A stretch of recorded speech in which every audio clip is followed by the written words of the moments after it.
reverse matchup. Faker famous for doing this many times now, BDD. Continue, unless... Oh, unless Khan is going to be playing... Surely not. Oh. If they lock this in, then we're just off to the races with Huni having to deal with the top lane Cassiopeia. Oh my god, it happened! What is... So top lane Cassiopeia. We got the top lane Cassiopeia against of Huni. old. Against Huni! Oh. Where we wondered where they were going to find AP damage, they find it in the top lane, trying to bully out the Kennen. And then the famous Z pick from BDD against Faker on the Talia. Good matchup for the Z. Go for the late contest, but we know Gorilla's here. Yep, Gorilla, of course. Spidey sense is often tingling. Provoked another ward to be put down, so that's 3 wards down on both sides.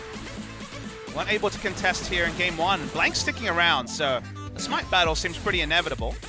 And this lane's actually going to be difficult for BDD early on against Faker. Sure. You can see the threaded volley already pushing BDD away from even experience range, as Cuz taking a while dealing with these Raptors. And what Blank is doing here is he's buying a massive health lead and then leashing the red. Every time these Raptors releash, Cuz gets lower and lower and lower. He's going to get information here, Blank. Cuz can't stick around. This is not the sort of heads-up play you can make. Oh no. He's going to lose Raptors. There's nothing he can do. And he might even just get solo killed by Blank as well. The flash comes out. He hops his way back, smites the Raptor. What was that? That was here.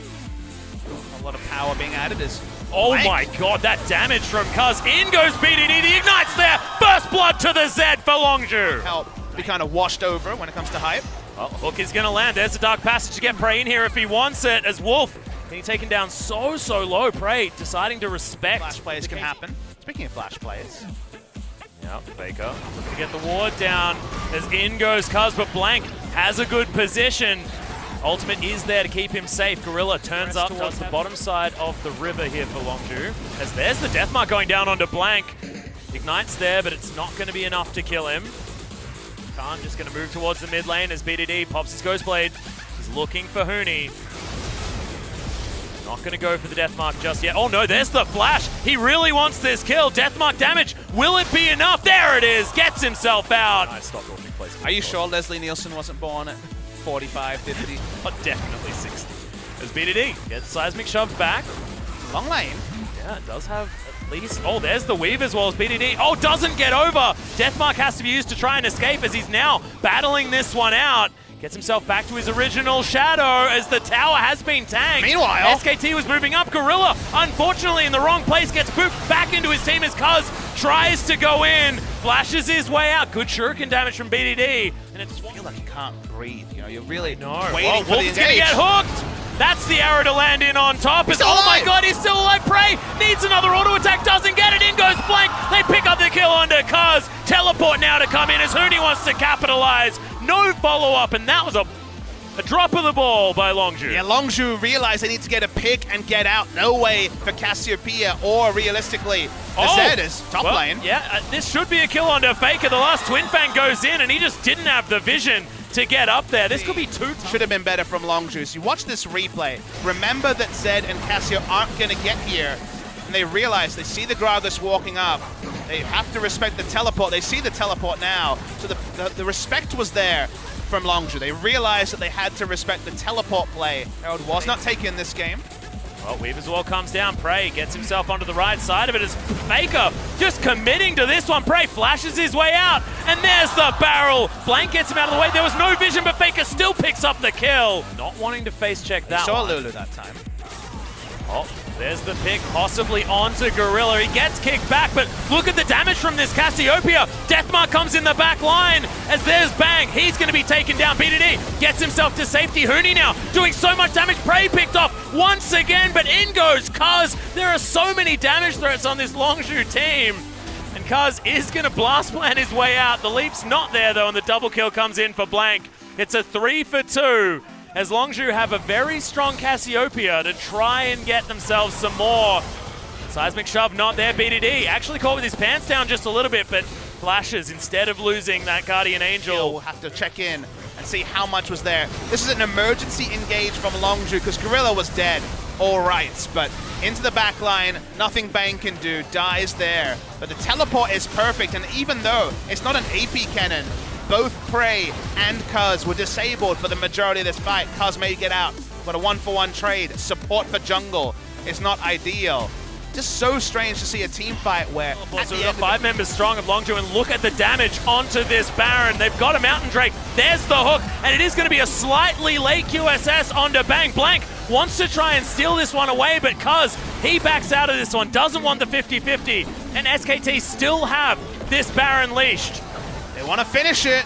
Cuz, can he actually get in here? He will have the leap. It's going down so low, but they want to try and get him out of there. It is going to be Blank that secures it, but there was no vision, and SKT grabbed themselves the Baron buff. Yeah, the control wards there was so important from SKT. No real re-engage. Prey goes for a cheeky recall, not going to get it. Another death comes on. And SKT, that top wave does have to be dealt with, as there's the death mark. Blank might be out of position. Well, he's definitely out of position. Hook's going to land from Gorilla, and he actually picks up the kill there as well. So this wave, Fork shot did fly through as Khan looking to try and deal with this. The barrel does land. Seraphs comes out, but he's just going to be destroyed. Wolf, in fact, picks up that kill. Wally's trying not to take this bottom lane. 12 seconds until Khan comes. He does have a teleport ward, but it might be too late. Yeah, Faker actually flashing forward, but they take down the turret. Huni is going to be able to get the stun on Cuz, but he takes the Dark Passage. BDD throws down the death mark, but the GA does come in. He's not going to be able to get the follow-up damage that he requires. Does make his way out, but is taken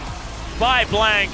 Securing that kill quite easily. It is going to be Bang that picks up the next one, and they're falling like flies now. SKT, this is the dominance we expected from the world champions, and they wipe out 4 members of Longzhu. Yeah, the smart play around Baron was really the knife in the backside of Longzhu. It took so many risks, went innovative, but the innovation will not lead to a Game 2 victory. No sweep for Longzhu Gaming, and we all invited a Game 3 between Longzhu and SKT. Great series so far, and we'll keep going. This is exactly what we wanted, Papa Smithy, so it's all evened out.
The early game did belong to Longzhu for a small amount of time that series. They got a lot of dragons. They did have lane control as well.